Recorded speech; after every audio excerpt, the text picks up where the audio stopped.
आइए आज हम एक ऐसी कहानी सुनते हैं जो कामयाबी के असल मानी को समझने में हमारी मदद करेगी। ये दो भाइयों की कहानी है जिन्होंने जिंदगी में दो बिल्कुल अलग अलग रास्ते चुने। ये एक ऐसा सवाल है जो हम सब कभी ना कभी सोचते हैं। तो आज दो भाइयों की इस दिलचस्प कहानी के जरिए इस पुराने सवाल का जवाब ढूंढने की कोशिश करते हैं।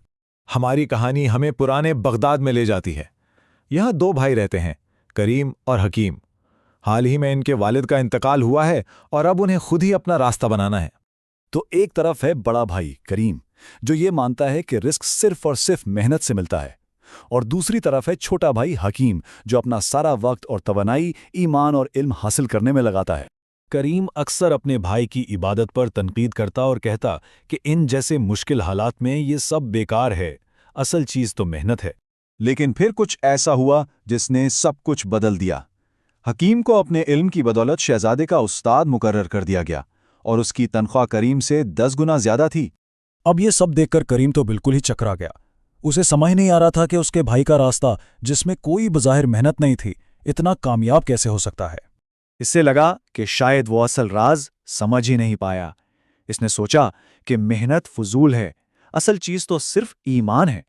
और बस यही सोचकर उसने एक बहुत बड़ा कदम उठा लिया।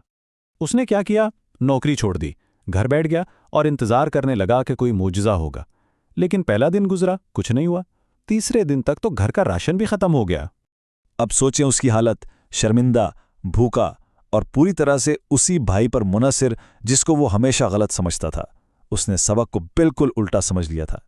जब वो बिल्कुल टूट चुका था और मस्जिद में रो रो कर दुआ कर रहा था, तब एक बुजुर्ग उसके पास आए। उन्होंने उसकी मायूसी को फौरन पहचान लिया। इस बुजुर्ग ने उसे एक ऐसी बात बताई, नबी सल्लल्लाहु अलैहि वसल्लम की एक ऐसी तालीम जिसने करीम की पूरी दुनिया बदल दी। उन्होंने कहा, पहले अपना ओट बांधो और फिर अल्लाह पर भरोसा करो।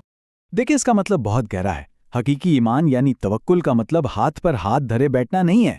इसका मतलब है कि आप अपनी पूरी कोशिश करें और फिर नतीजा अल्लाह पर छोड़ दें।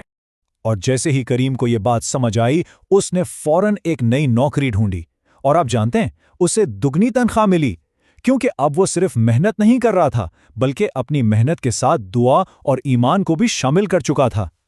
करीम की जिंदगी तो जैसे पटरी पर आ गई थी, लेकिन कामयाबी के साथ एक नया और शायद पहले से भी ज्यादा बड़ा इम्तिहान आने वाला था।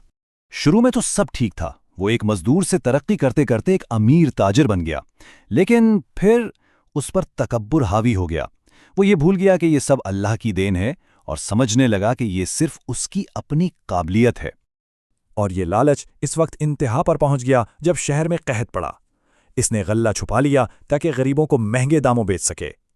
हकीम ने इसे बहुत समझाया, लेकिन उसने एक ना सुनी। फिर जो हुआ वो एक इबरत है। बस एक ही रात में एक सैलाब आया और उसकी सारी दौलत बहाकर ले गया। गुरूर उसे बर्बादी की तरफ ले ही गया। अब दूसरी बार सब कुछ गवाकर करीम को अपनी गलती का शिद्दत से एहसास हुआ। उसने सच्चे दिल से तौबा की और इस बार वो वाकई बदलने लगा। एक दिन वो कहीं जा रहा था तो उसने एक बूढ़ी अम्मा को देखा जो भारी सामान उठाने की कोशिश कर रही थीं। करीम ने कुछ नहीं सोचा, कोई इनाम की उम्मीद नहीं रखी और फौरन उनकी मदद को दौड़ पड़ा। और इसी लम्हे एक काफले का सरदार जो ये सब देख रहा था, इससे इतना मुतासिर हुआ कि इसे एक ऐसी नौकरी की पेशकश की जिसकी तनख्वाह 50 दीनार थी। ये तो उसके तसव्वुर से भी बाहर था। अब सवाल यह है कि क्या यह सिर्फ एक इत्तेफाक था? क्या यह सिर्फ किस्मत की मेहरबानी थी? नहीं, ये इत्तेफाक नहीं था। कहानी हमें बताती है कि जिस बूढ़ी औरत की उसने मदद की थी, वो उसी काफले के सरदार की माँ थी। देखें, यह है कुदरत का निज़ाम। आप जो नेकी करते हैं वो घूम फिर कर आप तक वापस आती है। तो इस पूरी कहानी का सबक क्या है? पहली बात, कोशिश लाजमी है। दूसरी बात, ईमान आपको ताकत देता है, ये काम से भागने का बहाना नहीं। तीसरी और सबसे अहम बात, गुरूर हर कामयाबी को खा जाता है। और आखिर में आजिज़ी और दूसरों की बेलोस मदद ऐसे दरवाजे खोलती हैं जिनका हमने कभी सोचा भी नहीं होता। तो ये कहानी हमें सोचने पर मजबूर करती है कि आज किया गया नेकी का कोई छोटा सा अमल हमारे आने वाले कल को कैसे बदल सकता है।